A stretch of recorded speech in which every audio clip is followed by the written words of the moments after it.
Hi everyone, this is Kajal Gupta and welcome back to my YouTube channel education की। आज के इस वीडियो में हम लोग पढ़ने जा रहे हैं फोटोसिंथेसिस इन हायर प्लांट का क्लास 11th चैप्टर 11th। तो बच्चों, आप सभी जानते हैं कि फोटोसिंथेसिस एक ऐसा प्रोसेस है जिसमें प्लांट इनऑर्गेनिक सब्सटेंसेस जैसे कि कार्बन डाइऑक्साइड एंड वाटर का यूज करता है। In the presence of sunlight and chlorophyll glucose का फॉर्मेशन करता है और as a by product oxygen produce होता है। रिएक्शन है 6CO2 plus 12H2O. In the presence of sunlight and chlorophyll, it forms glucose C6H12O6 and release 6O2, 6 molecule of oxygen and 6 molecule of water. Photosynthesis के लिए जो raw materials होते हैं वो दो हैं, वो है कार्बन डाइऑक्साइड एंड वाटर। जबकि अगर आपसे पूछते हैं कि एसेंशियल कंडीशंस क्या हैं, तो carbon dioxide, water, sunlight and chlorophyll, ये चारों ही एसेंशियल कंडीशंस हैं। इन चारों में से कोई भी एक एब्सेंट कर दिया जाए तो फोटोसिंथेसिस की प्रोसेस नहीं होने वाली है। और क्लास 10th में आपने पढ़ा हुआ है ये कुछ एक्सपेरिमेंट जो ये प्रूव करता है कि sunlight, chlorophyll and carbon dioxide are essential for photosynthesis. Photosynthesis के लिए क्लोरोफिल एसेंशियल है कि नहीं है, ये देखने के लिए आपने किया होगा वेरीगेटेड लीव एक्सपेरिमेंट। तो ऐसा प्लांट जिसकी लीव्स वेरीगेटेड होती हैं, यानी कि some part of the leaf is green and some part is white, that is colourless. इस लीफ का एक्सपेरिमेंट करने पर मिलता है कि जिस पार्ट में ग्रीन था, क्लोरोफिल प्रेजेंट था, वहाँ पर फोटोसिंथेसिस होता है, और जो नॉन ग्रीन पार्ट है, वाइट पार्ट है, वहाँ फोटोसिंथेसिस नहीं होता है। जैसे कि क्रॉटन प्लांट है जिसमें partly green and partly white leaves present होती हैं। तो ये आपने किया होगा। एंड सेकेंड एक्सपेरिमेंट आपने पढ़ा होगा CO2 फोटोसिंथेसिस के लिए एसेंशियल है कि नहीं है। इसके लिए आपने जिसमें हाफ ऑफ द लीफ को KOH कंटेनिंग जार में प्लेस किया जाता है। जैसे कि हाफ पार्ट ऑफ लीफ जो बॉटल के अंदर होता है, जैसे CO2 बिल्कुल मिल नहीं पाता है, और जो हाफ पार्ट एयर में एक्सपोज्ड है, बाहर है, वहाँ पर ऑक्सीजन प्रॉपर मिल रहा होता है। तो बॉटल के अंदर KOH है जो कि CO2 को एब्जॉर्ब कर लेता है, जबकि बॉटल के बाहर CO2 ऑक्सीजन सब कुछ मिल रहा है, तो CO2 भी उसको प्रॉपर मिल रहा होता है बाहर वाले पार्ट को। और एक्सपेरिमेंट करने पर आपको देखने को मिलता है कि जो पार्ट ऑफ लीफ बॉटल के अंदर प्रेजेंट थी, वहाँ पर फोटोसिंथेसिस नहीं होता, वो स्टार्च टेस्ट नहीं देता, आयोडीन सोल्यूशन पे कलर चेंज नहीं होता है। जबकि जो पार्ट बॉटल के बाहर प्रेजेंट थी उसमें कलर चेंज हो जाता है आयोडीन का, वो ब्लू ग्रीन हो जाता है, क्योंकि वहाँ पर फोटोसिंथेसिस होता है, स्टार्च सिंथेसिस होता है। तो क्लास 11th में हम कुछ नए एक्सपेरिमेंट्स को पढ़ेंगे। सबसे पहले एक्सपेरिमेंट है प्रिस्टले का एक्सपेरिमेंट। तो प्रिस्टले ने किया था बेल जार एक्सपेरिमेंट। कौन सा एक्सपेरिमेंट? Bell jar experiment. इसके लिए उन्होंने मिंट प्लांट, माउस और कैंडल का यूज़ किया। तो सबसे पहले उन्होंने एक बर्निंग कैंडल और एक माउस को बेल जार में रखा और देखा कि जल्दी ही बर्निंग कैंडल बुझ जाता है और माउस सफोकेट कर जाता है। और जब मिंट प्लांट को सेम बेल जार में रखा तो देखा कि बर्निंग कैंडल कंटिन्यूसली जलता रहता है और माउस लाइव रहता है, क्योंकि बर्निंग के लिए ऑक्सीजन का होना ज़रूरी है और माउस को लाइव रहने के लिए ऑक्सीजन ब्रीथ करना इम्पॉर्टेंट है। तो इसका कंक्लूज़न क्या निकलता है?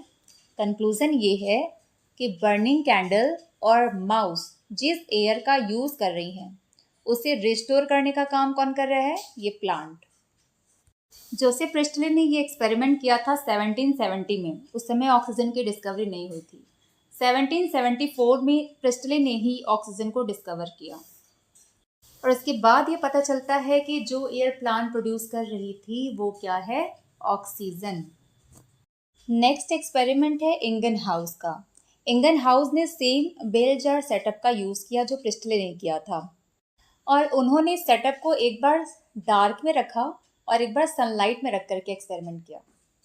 उन्होंने अपने एक्सपेरिमेंट में एक्वेटिक प्लांट हाइड्रिला का यूज़ किया और देखा कि इस प्लांट के ग्रीन पार्ट के ऊपर डे टाइम में स्मॉल बबल्स का फॉर्मेशन हो रहा था और डार्क में इस पर कोई बबल्स का फॉर्मेशन नहीं हुआ। और बाद में उन्होंने ये आइडेंटिफाई किया कि जो एयर बबल्स हैं वो ऑक्सीजन है जो कि सनलाइट में प्रोड्यूस हो रही हैं। इसका मतलब सनलाइट प्लांट प्रोसेस के लिए बहुत इम्पॉर्टेंट है। जिसमें वो ऑक्सीजन का प्रोडक्शन कर पाती है और जिसकी वजह से बर्निंग कैंडल जलता रहता है और माउस ब्रीथ करती रहती है। तो इंगनहाउस ने अपने बेलजर सेटअप में हाइड्रिला प्लांट, एक्वेटिक प्लांट का यूज़ किया और इन्होंने डार्क और लाइट में ये एक्सपेरिमेंट किया। उन्होंने देखा कि लाइट में, सनलाइट के प्रेजेंस में एयर बबल्स का फॉर्मेशन करता है ये प्लांट, और डार्क में कोई फोटोसिंथेसिस नहीं होता, इसलिए कोई एयर बबल्स का फॉर्मेशन नहीं होता है। तो इंगनहाउस ने अपने एक्सपेरिमेंट से क्या शो किया कि सनलाइट इसेंशियल है प्लांट प्रोसेस के लिए, और प्लांट का केवल ग्रीन पार्ट ही है जहां से ऑक्सीजन का प्रोडक्शन होता है। इंगनहाउस ने ये एक्सपेरिमेंट 1779 के अराउंड में किया था और 1854 में जूलियन वॉन सैक्स ने ये प्रूव किया कि प्लांट के ग्रीन पार्ट में फोटोसिंथेसिस की प्रोसेस से ही ग्लूकोज का प्रोडक्शन होता है।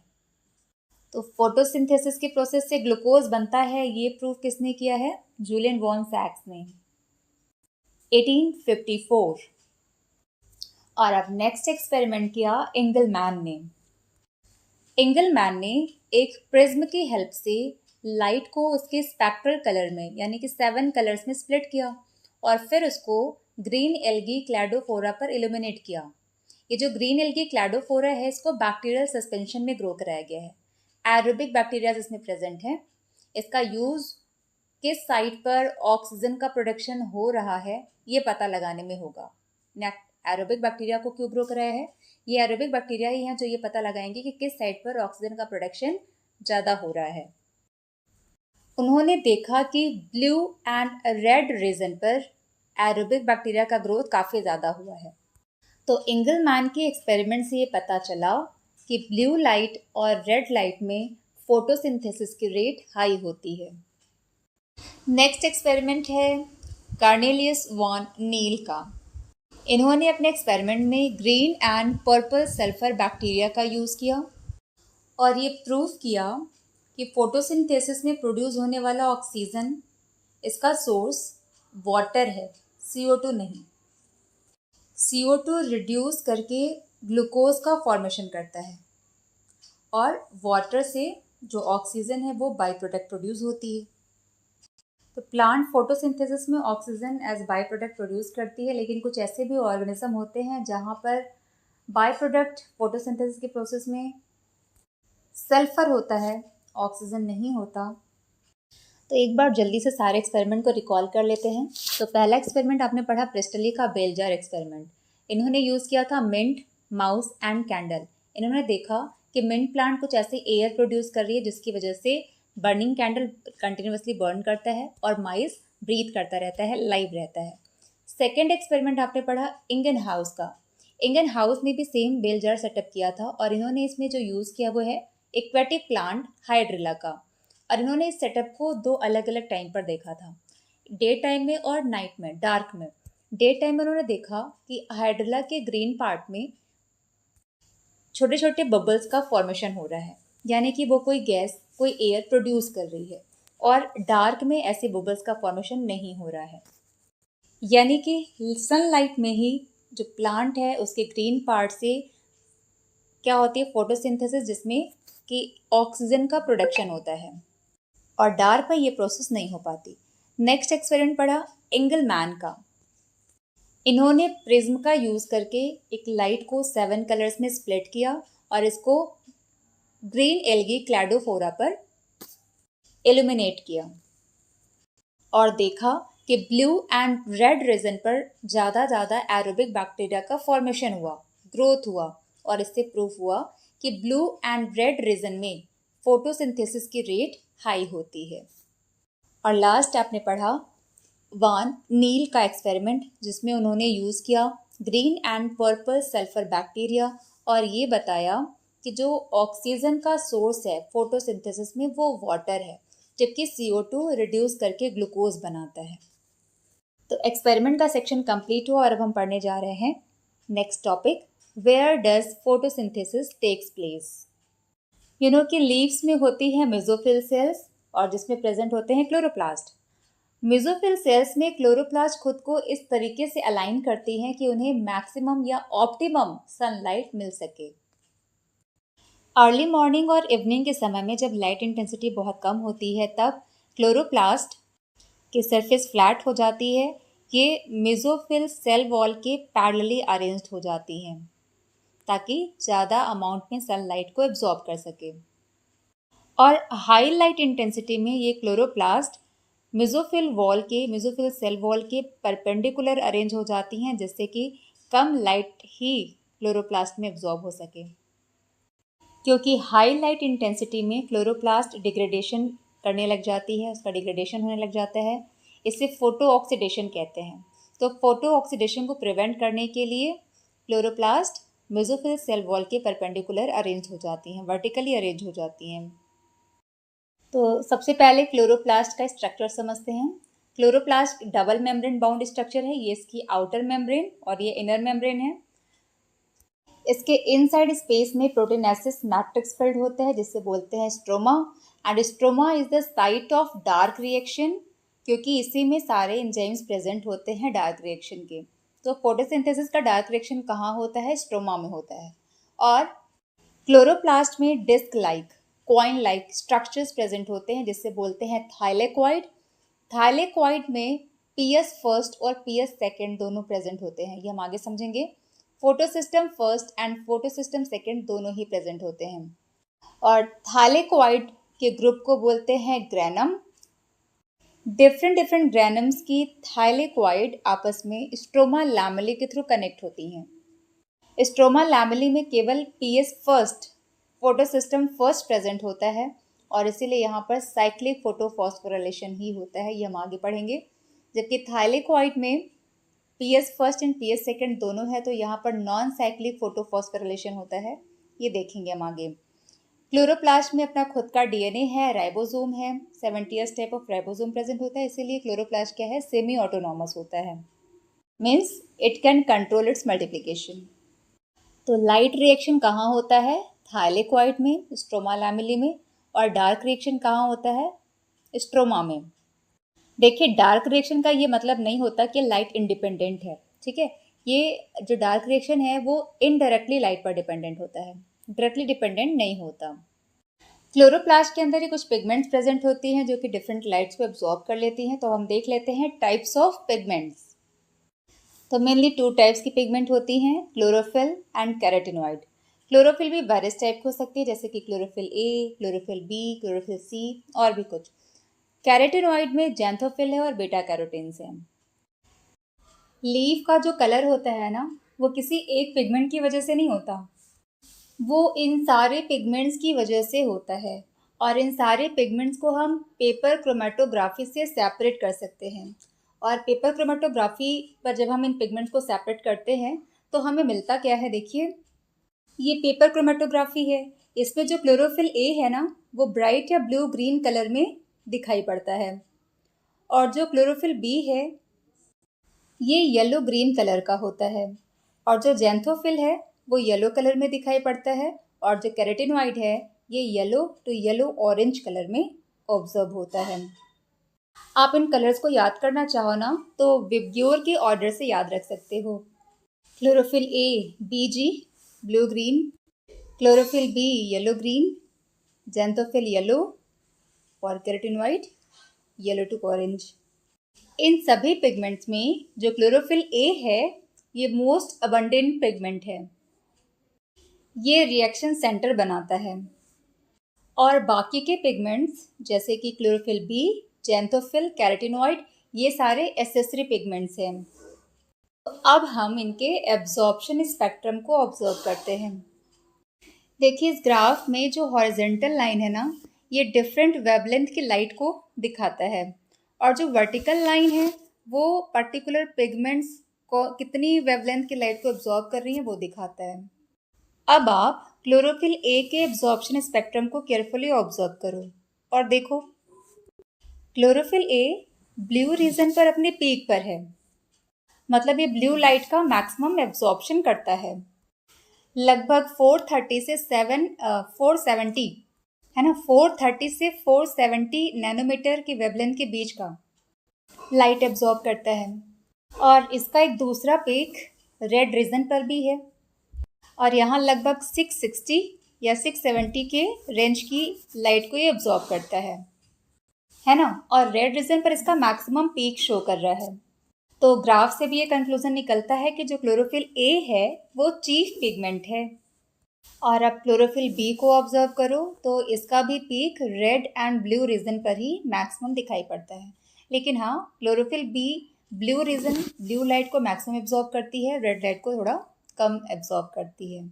और क्लोरोफिल बी का लाइट रेंज अगर आप जानना चाहो तो ब्लू रीजन पर 453 नैनोमीटर और रेड रीजन पर 642 नैनोमीटर की लाइट को एब्जॉर्ब करता है। और वही तीसरा ग्राफ है कैरेटिनॉइड का। कैरेटिनॉइड ब्लू रीजन पर ही दो छोटे छोटे पीक्स दिखाई पड़ रहा है इसका। तो ये 450 नैनोमीटर एंड 475 नैनोमीटर पर अपना मैक्सिमम एब्जॉर्प्शन शो करता है। तो इस ग्राफ से यानी कि एब्जॉर्प्शन स्पेक्ट्रम से आपको पता चलता है कि कौन सा पिगमेंट कौन सी लाइट को मैक्सिमम एब्जॉर्ब करती है। तो आप इसे डिफाइन कर सकते हो, an absorption spectrum is a measurement of how much light a substance or pigment absorb at different wavelength। और अब हम सेकेंड ग्राफ को समझ लेते हैं। ये है action spectrum of chlorophyll A. मतलब क्लोरोफिल ए किस वेवलेंथ पर मैक्सिमम फोटोसिंथेसिस करता है। और आप देखो इस ग्राफ में भी ब्लू एंड रेड रीजन पर ही इसका मैक्सिमम पीक शो हो रहा है। मतलब chlorophyll A maximum photosynthesis blue and red light पर ही शो करती है। और अगर इस एक्शन स्पेक्ट्रम को एब्जॉर्प्शन स्पेक्ट्रम पर सुपर इम्पोज करें तो हम देखते हैं कि दोनों का पीक सेम रीजन पर हाई शो हो रहा है। कुल मिलाकर के ये ग्राफ हमें ये बताना चाहता है कि जो फोटोसिंथेसिस है वो maximum blue and red region पर होता है, लेकिन कुछ photosynthesis other wavelength of light पर भी होती हैं। जो भी अदर पिगमेंट है क्लोरोफिल बी, ज़ैंथोफिल, कैरेटिनॉइड, ये सभी एसेसरी पिगमेंट्स हैं। ये सभी डिफरेंट वेवलेंथ ऑफ लाइट को एब्जॉर्ब करके रिएक्शन सेंटर यानी क्लोरोफिल ए को ट्रांसफ़र करती हैं। साथ ही साथ ये सारी एसेसरी पिगमेंट्स क्लोरोफिल ए को फोटो ऑक्सीडेशन से बचाती हैं।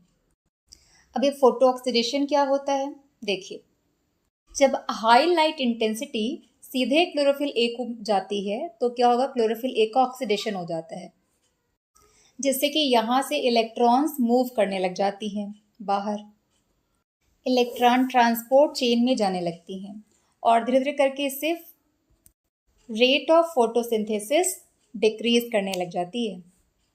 इलेक्ट्रॉन ट्रांसपोर्ट चेन क्या है ये हम आगे पढ़ेंगे। नेक्स्ट है फोटो सिस्टम। फोटो सिस्टम दो टाइप के होते हैं, PS first and PS second. जिस फोटो सिस्टम की डिस्कवरी पहले हुई थी उसका नाम पड़ा पीएस फर्स्ट और जो बाद में डिस्कवर हुआ उसे बोलते हैं PS second. PS first 700 nanometre की रेड लाइट को एब्जॉर्ब करता है, इसीलिए इसका नाम हुआ, इसको P700 भी बोलते हैं। और पीएस सेकेंड ये 680 नैनोमीटर की रेड लाइट को एब्जॉर्ब करता है और इसलिए इसको P680 भी बोलते हैं, पीएस सेकेंड या P680। तो इन पीएस फर्स्ट में भी दो टाइप होते हैं, दो पार्ट होते हैं। एक है लाइट हार्वेस्टिंग कॉम्प्लेक्स, या इसे हम एंटीना मॉलिक्यूल कहते हैं, एंटीना या लाइट हार्वेस्टिंग कॉम्प्लेक्स। और दूसरा है रिएक्शन सेंटर। रिएक्शन सेंटर में क्लोरोफिल ए प्रेजेंट होता है। यहाँ पर क्लोरोफिल ए 700 नैनोमीटर लाइट को एब्जॉर्ब करता है और लाइट हार्वेस्टिंग कॉम्प्लेक्स में सारे पिगमेंट्स आते हैं क्लोरोफिल ए को छोड़ करके, जैसे chlorophyll E, chlorophyll B, xanthophyll, beta carotenes, ये सब आते हैं।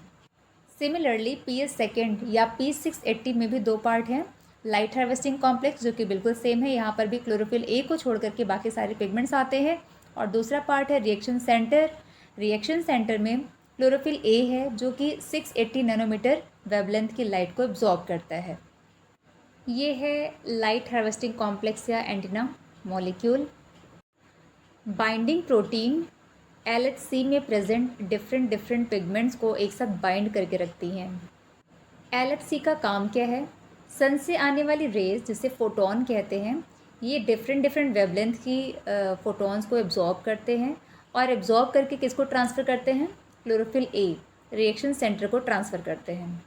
तो 700 नैनोमीटर के लाइट को एब्जॉर्ब कौन करता है? PS first. और 680 नैनोमीटर के लाइट को एब्जॉर्ब कौन करता है? PS second. Now the next topic is light reaction. इसमें सबसे पहले पढ़ेंगे हम नॉन साइक्लिक फोटोफॉस्फोराइलेशन। देखिए, फॉस्फोराइलेशन की प्रोसेस से ATP, NADPH और ऑक्सीजन का सिंथेसिस होता है। तो इसलिए लाइट रिएक्शन को फोटोकेमिकल फेज कहते हैं। ठीक है, light reaction is also called photochemical phase. और ये कहाँ होता है? तो लाइट रिएक्शन या फोटोफॉस्फोराइलेशन की प्रोसेस थैलेकॉइड की मेम्ब्रेन में एंड स्ट्रोमा लैमेली में होता है। कहाँ होगा? Thylakoid membrane and stroma lamellae. Phosphorylation क्या होता है? The formation of ATP from ADP and inorganic phosphate. ठीक है, तो ADP और IP की प्रेजेंस में इनकी हेल्प से ATP की फॉर्मेशन को ही बोलते हैं फॉस्फोराइलेशन। तो अब हम मैकेनिज़्म देख लेते हैं पूरी नॉन साइक्लिक फोटोफॉस्फोराइलेशन की। तो ये है photo system second, PS second. तो सबसे पहले एंटीना मॉलिक्यूल्स लाइट को एब्जॉर्ब करके ट्रांसफ़र करती हैं रिएक्शन सेंटर को, और अब यहाँ के इलेक्ट्रॉन्स एक्साइट होकर के अपहिल मूव करती हैं और कहाँ पहुँचेंगी ये? Primary electron acceptor. तो प्राइमरी इलेक्ट्रॉन एक्सेप्टर है क्या? फ्यूओफाइटीन। ठीक है, तो इलेक्ट्रॉन्स PS सेकेंड से होकर के कहाँ गई? प्राइमरी इलेक्ट्रॉन एक्सेप्टर फ्यूओफाइटीन के पास। अच्छा, तो इलेक्ट्रॉन के अपहिल मूव करने की वजह से क्या होता है? जो PS सेकेंड है यहाँ पर इलेक्ट्रॉन गैप क्रिएट हो जाता है, जिसे फुलफ़िल करने के लिए इस जगह पर होता है splitting of water. Water split करता है और ये हाइड्रोजन आयन, ऑक्सीजन और इलेक्ट्रॉन्स का फॉर्मेशन करता है। तो फोटोसिंथेसिस में जो ऑक्सीजन फॉर्म होती है वो यहीं मिलती है। ठीक है, और ये इलेक्ट्रॉन्स इस गैप को फिल कर लेती हैं। और ये हाइड्रोजन आयन का यूज़ हम आगे देख लेते हैं, आगे देखेंगे। तो electron up hill primary electron acceptor को ट्रांसफ़र हुआ और अब यहाँ से वो डाउन हिल मूव करना शुरू करेगा और डिफरेंट इलेक्ट्रॉन कैरियर्स के द्वारा रिसीव किया जाएगा। तो सबसे पहले इलेक्ट्रॉन पहुँचता है कहाँ पर है? प्लास्टोक्यूनोन के पास। PQ से रिप्रेजेंट करते हैं प्लास्टोक्यूनोन के पास। और इसके बाद आगे पहुँचेगा साइटोक्रोम B6F के पास। जैसे ही इलेक्ट्रॉन पहुँचता है साइटोक्रोम B6F के पास, तो यहाँ पर एक ATP का प्रोडक्शन होता है। तो ADP और IP मिलते हैं तो बनता है ATP। तो adenosine diphosphate and phosphate unite करके बना लेते हैं एडेनोसिन ट्राइफॉस्फेट। और अब ये इलेक्ट्रॉन आगे मूव करेगा प्लास्टोसाइनिन PC की तरफ and then finally receive by PS first.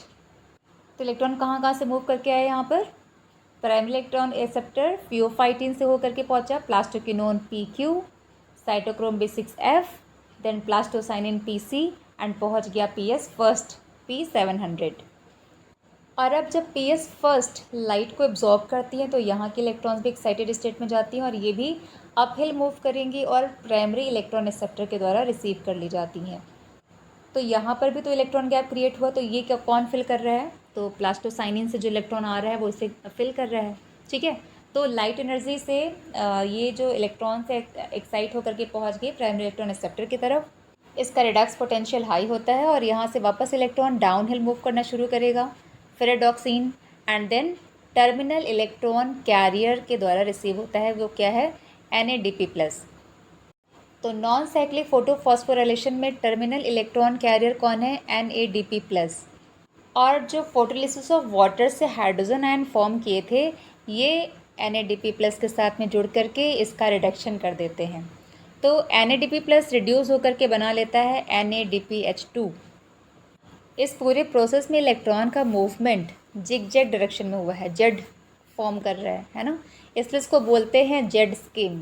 तो नॉन साइक्लिक फोटोफॉस्फोराइलेशन को जेड स्कीम भी बोलते हैं। ये इलेक्ट्रॉन ट्रांसपोर्ट चेन है और इसे दिया था हिल एंड बेंडॉल ने। देखिए, यदि हम प्रियंका चोपड़ा को याद रखें तो ये जेड स्कीम बनाना थोड़ा आसान हो जाएगा। एक ट्रिक है, तो पहला वर्ड है प्रियंका और दूसरा वर्ड है चोपड़ा और ये दोनों मिलते हैं तो बन जाता है प्रियंका चोपड़ा। ठीक है, Priyanka PQ, Chopra C cytochrome and Priyanka Chopra यानी PC प्लास्टोसाइनिन। तो आप फटाफट से रिकॉल करते हैं और देखते हैं कितना आपके दिमाग में सेट हुआ। तो इलेक्ट्रॉन सबसे पहले पीएस सेकेंड के पास है ना। पीएस सेकेंड के पास जो इलेक्ट्रॉन्स है, फोटोन को रिसीव होने पर ये इलेक्ट्रॉन एक्साइट होती हैं और जाती हैं कहाँ पर, अपहिल, प्राइमरी इलेक्ट्रॉन एक्सेप्टर के पास। और यहाँ से कहाँ मूव करेंगे, डाउन हिल। तो सबसे पहले किसके पास गई, प्रियंका के पास, यानी कि प्लास्टोक्विनोन के पास। और इसके बाद पहुँची चोपड़ा के पास, यानी कि साइटोक्रोम B6F के पास। और जैसे ही चोपड़ा के पास पहुँचती है, उसके पास एक एनर्जी ATP के फॉर्म में बन जाता है। ठीक है, और आगे पहुँचेगा कहाँ, प्रियंका चोपड़ा के पास में, तो बन जाता है प्लास्टोसाइनिन। ठीक है, और ये इलेक्ट्रॉन फाइनली कहाँ पहुँच गया, PS फर्स्ट में, P700 में। यहाँ भी जो PS फर्स्ट है, इलेक्ट्रॉन फोटॉन्स को रिसीव करेगा और यहाँ के इलेक्ट्रॉन्स भी एक्साइट होकर के अपहिल मूव करेंगी। फिर यहाँ पर एक दूसरा प्राइमरी इलेक्ट्रॉन एक्सेप्टर है, इसमें रिसीव हो जाती हैं। और देन अगेन यहाँ पर डाउन हिल मूव होना शुरू हो जाता है इलेक्ट्रॉन। पहले कहाँ गया, फेरेडॉक्सिन, और उसके बाद टर्मिनल पोजीशन पर क्या है, NADP+। यहाँ हाइड्रोजन इसे रिड्यूस कर देता है और बन जाता है NADPH2। अब ये NADPH2 है क्या, तो ये है निकोटिनामाइड एडेनिन डाइन्यूक्लियोटाइड फॉस्फेट। क्या है, निकोटिनामाइड एडेनिन डाइन्यूक्लियोटाइड फॉस्फेट। ठीक है, बताइए अब आप, NADPH2 क्या है, निकोटिनामाइड एडेनिन डाइन्यूक्लियोटाइड फॉस्फेट। और ये NADP+ से NADPH2 का फॉर्मेशन, यानी कि रिडक्शन प्रोसेस किस एंजाइम के प्रेजेंस में होता है, तो वो है NADP रिडक्टेज एंजाइम। ठीक है, तो NADP रिडक्टेज एंजाइम ये थाइलेकॉइड मेम्ब्रेन की आउटर मेम्ब्रेन पर प्रेजेंट होती हैं, ये आउटर साइड पर प्रेजेंट होती हैं। तो ये NADP+ को रिड्यूस करके NADPH2 बना लेती हैं। और अब नेक्स्ट है साइक्लिक फोटोफॉस्फोराइलेशन। ये प्रोसेस स्ट्रोमा लैमेले में होता है, और स्ट्रोमा लैमेले में PS सेकेंड एब्सेंट होती हैं और NADP रिडक्टेज भी नहीं होती। ठीक है, तो ध्यान रखना है, स्ट्रोमा लैमेले में होता है ये प्रोसेस। स्ट्रोमा लैमेले में सिर्फ और सिर्फ PS फर्स्ट प्रेजेंट है, फोटोसिस्टम फर्स्ट प्रेजेंट है, PS सेकेंड नहीं है, NADP रिडक्टेज भी नहीं है। यहाँ पर PS first P700 sun rays से आने वाली फोटॉन्स को एब्जॉर्ब करता है, जिससे यहाँ के इलेक्ट्रॉन एक्साइटेड स्टेट में जाती हैं और अपहिल मूव करती हैं, कहाँ जाएंगी, प्राइमरी इलेक्ट्रॉन एक्सेप्टर के पास। और यहाँ से अगले कैरियर के पास पहुँचेंगी, कहाँ, फेरेडॉक्सिन के पास। और जैसे फेरेडॉक्सिन के पास पहुँचती हैं इलेक्ट्रॉन, यहाँ पर एक ATP का प्रोडक्शन होता है। ठीक है, तो एक ATP बन रहा है कहाँ पर, फेरेडॉक्सिन के पास में। और अभी इलेक्ट्रॉन्स यहाँ से होकर के पहुँचती कहाँ पर, प्रियंका के पास में, प्लास्टोक्विनोन के पास में, देन चोपड़ा के पास में, साइटोक्रोम B6F के पास में। और साइटोक्रोम B6F पर भी एक ATP का प्रोडक्शन होता है। देन नेक्स्ट कहाँ गया, प्लास्टोसाइनिन, और फाइनली वापस पहुँच जाते हैं कहाँ पर, PS फर्स्ट के पास में। तो आसान है, कहाँ कहाँ इलेक्ट्रॉन मूव किया, PS फर्स्ट से PEA primary electron acceptor, then ferredoxin. तो एक ATP कहाँ बन रहा है, फेरेडॉक्सिन के पास। यहाँ से वापस कहाँ पहुँचता है, प्लास्टोक्विनोन, देन साइटोक्रोम B6F, यहाँ भी एक ATP बनता है, then plastocyanin, then PS first. तो साइक्लिक फोटोफॉस्फोराइलेशन में 2 ATP का प्रोडक्शन होता है। ठीक है, तो केवल 2 ATP बन रही है, जबकि ऊपर नॉन साइक्लिक फोटोफॉस्फोराइलेशन में आपने देखा एक ATP बनता है और 2 NADPH2 बनता है और ऑक्सीजन का भी फॉर्मेशन होता है।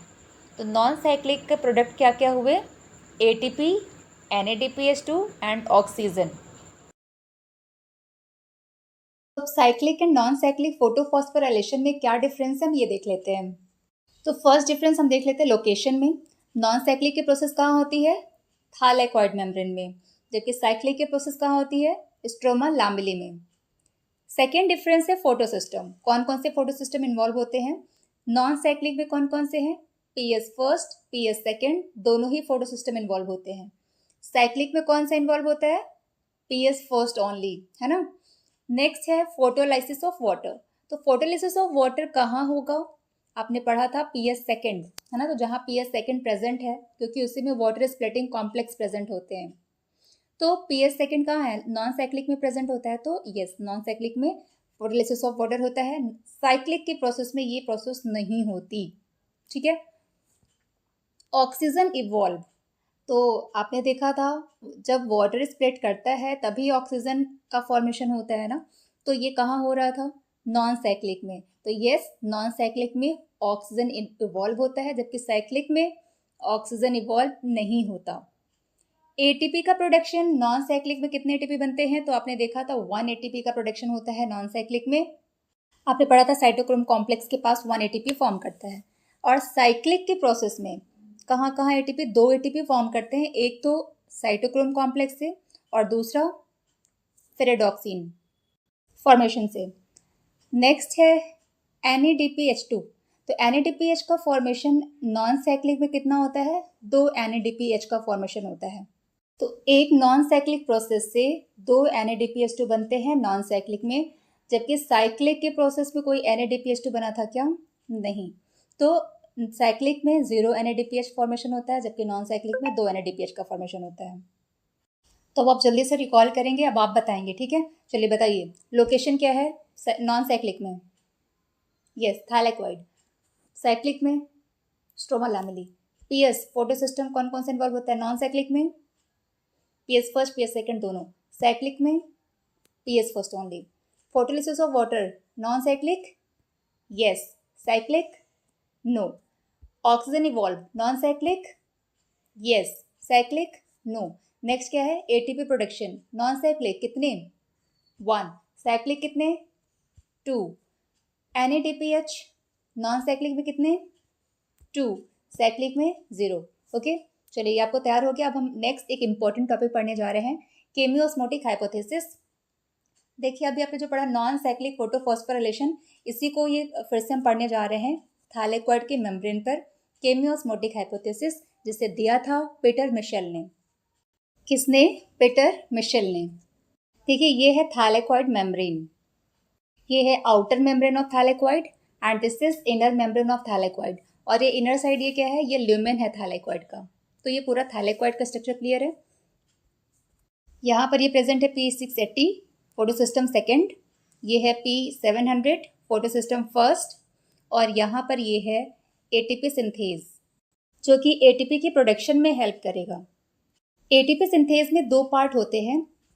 फर्स्ट पार्ट है F0 पार्टिकल, जो कि थाइलेक्वाइड के मेम्ब्रेन पर प्रेजेंट होता है, और इसका जो सेकेंड पार्ट है F1 पार्टिकल, ये स्ट्रोमा की तरफ प्रोट्रूडेड होता है। तो याद रखेंगे, इसका पोजीशन भी पूछा जाता है कि F0 कहाँ पर है? ये थाइलेक्वाइड मेम्ब्रेन पर होता है। F1 कहाँ प्रेजेंट है? ये स्ट्रोमा की तरफ, बाहर की तरफ, मैट्रिक्स की तरफ प्रेजेंट होता है, और उसका काम है ATP का प्रोडक्शन करना। तो प्रोसेस वही है, जब PS सेकेंड 680 नैनोमीटर के लाइट को एब्जॉर्ब करता है, तो यहाँ के जो इलेक्ट्रॉन है वो एक्साइटेड होकर के कहाँ जाती हैं? ट्रांसफर होती हैं प्लास्टिकिनोन के पास जाती हैं, जिसकी वजह से PS सेकेंड में क्या हो जाता है? यहाँ पर इलेक्ट्रॉन गैप क्रिएट होता है। तो इसके लिए होता है फोटोलिसिस ऑफ वाटर। तो इसके लिए जो वाटर स्प्लिटिंग कॉम्प्लेक्स है वो थाइलेक्वाइड मेम्ब्रेन की तरफ इनर साइड में प्रेजेंट होती है। तो यहाँ पर वाटर स्प्लिट करेगा और क्या बनाएगा? Oxygen and hydrogen ion. Electrons उस गैप को फिल कर लेती हैं। तो ये जो हाइड्रोजन आयन है वो ल्यूमेन में आती हैं, ठीक है। तो PS सेकेंड ने लाइट को एब्जॉर्ब किया, इलेक्ट्रॉन एक्साइट करके गया प्लास्टिकिनोन के पास, और फिर यहाँ हुआ फोटोलिसिस ऑफ वाटर। ये कहाँ हो रहा है? इनर मेम्ब्रेन की तरफ हो रहा है। तो इनर मेम्ब्रेन ऑफ थाइलेक्वाइड में जब स्प्लिटिंग होगा तो जो हाइड्रोजन आयन है वो इसी ल्यूमेन में स्टोर होगा, ठीक है। अब ये जो प्लास्टिकिनोन है, प्लास्टिकिनोन क्या करेगा? स्ट्रोमा से हाइड्रोजन को लेगा और रिड्यूस होकर के बनाएगा प्लास्टोकिनोल। तो प्लास्टोकिनोन हाइड्रोजन आयन को रिसीव किया और बना लिया क्या? रिड्यूस होकर के प्लास्टोकिनोल। अब क्या होगा? ये हाइड्रोजन आयन, ये फर्दर ये हाइड्रोजन आयन को ट्रांसफर करेगा ल्यूमेन में, और फिर अब ये और फर्दर ये कन्वर्ट हो जाएगा प्लास्टोकिनोन में, और ये इलेक्ट्रॉन वो आगे ट्रांसफर हो जाएगी साइटोक्रोम B6F।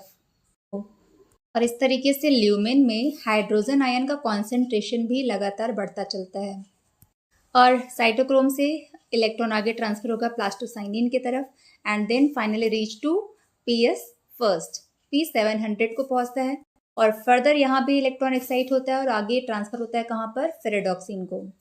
और फाइनली जो टर्मिनल इलेक्ट्रॉन एक्सेप्टर है वो कौन है? NADP+। यहाँ ट्रांसफर हो जाता है इलेक्ट्रॉन, और ये FNR के प्रेजेंस में, फेरेडॉक्सिन NADP रिडक्टेज एंजाइम के प्रेजेंस में NADPH2 में कन्वर्ट होता है। तो NADP+ है, ये भी स्ट्रोमा से हाइड्रोजन को लेगा हाइड्रोजन आयन को लेकर के ये ट्रांसफर कर देता है कहाँ पर, NADPH2 बना लेता है। अब स्ट्रोमा से लगातार हाइड्रोजन आयन रिमूव हो रहा है, प्रोटॉन रिमूव हो रहा है, तो जिसकी वजह से मेम्ब्रेन के क्रॉस, थैलेकॉइड मेम्ब्रेन के क्रॉस में एक प्रोटॉन ग्रेडियंट क्रिएट हो जाता है। तो बाहर की तरफ स्ट्रोमा में लगातार प्रोटॉन डिक्रीज हो रहा है और ल्यूमेन ऑफ थैलेकॉइड में प्रोटॉन लगातार इंक्रीज कर रहा है, जिसकी वजह से जो ल्यूमेन का पीएच है वो भी कम होता जाता है, यानी कि एसिडिक होता जाता है। आपने देखा 3 प्लेसेस पर प्रोटॉन स्ट्रोमा से रिमूव हो रहे हैं। एक तो ल्यूमेन में प्रोटॉन कहाँ कहाँ से आ रहा है, एक तो फोटोलिसिस ऑफ वाटर से आया, दूसरा कहाँ से आ रहा है, स्ट्रोमा से जब प्लास्टोक्विनोन प्रोटॉन को रिसीव करके प्लास्टोक्विनोल में रिड्यूस होता है, फिर ये हाइड्रोजन आयन को ट्रांसफर कर रहा है। और तीसरा स्ट्रोमा से रिमूव कब हो रहा है, जब NADP रिड्यूस होता है NADPH2 में, तो FNR जो NADP रिडक्टेज एंजाइम है ये प्रोटॉन को डिक्रीज करा रहा है, रिमूव करा रहा है स्ट्रोमा से। तो इन प्रोटॉन ग्रेडियंट का इम्पॉर्टेंट रोल है ATP प्रोडक्शन में। होता क्या है, जब ये प्रोटॉन को बाहर निकलना है, स्ट्रोमा में जाना है, तो इसके लिए एक ही चैनल होता है, वो है ATP सिंथेज। तो इसी चैनल से होकर के प्रोटॉन ल्यूमेन से होकर बाहर जाता है स्ट्रोमा में। तो जब ये प्रोटॉन CF0 से होकर के आगे बढ़ता है तो CF1 में कुछ चेंजेस करता है, यानी कि CF1 यहाँ पर ये रोटेट कर जाता है और एक ATP का प्रोडक्शन होता है। तो जितना ज़्यादा प्रोटॉन इस चैनल से होकर बाहर आएगा उतना ज़्यादा ATP का प्रोडक्शन होता है।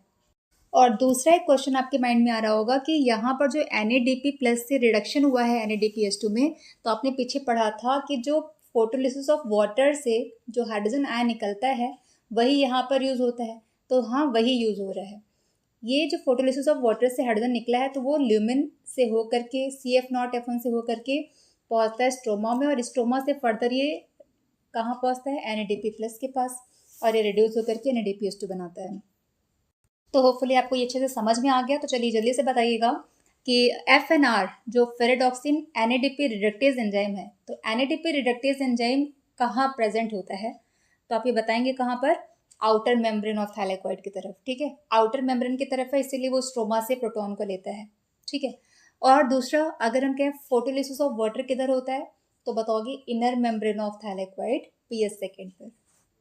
नेक्स्ट है ATP सिंथेज में कितने पार्ट्स होते हैं और कहाँ उनका लोकेशन क्या है, तो आप बताओगे 2 पार्ट होते हैं, पहला है CF0, दूसरा है CF1। तो जो F0 पार्टिकल है वो थैलेकॉइड मेम्ब्रेन में एम्बेडेड होता है, जबकि जो F1 पार्टिकल है वो स्ट्रोमा की तरफ प्रोजेक्ट होता है।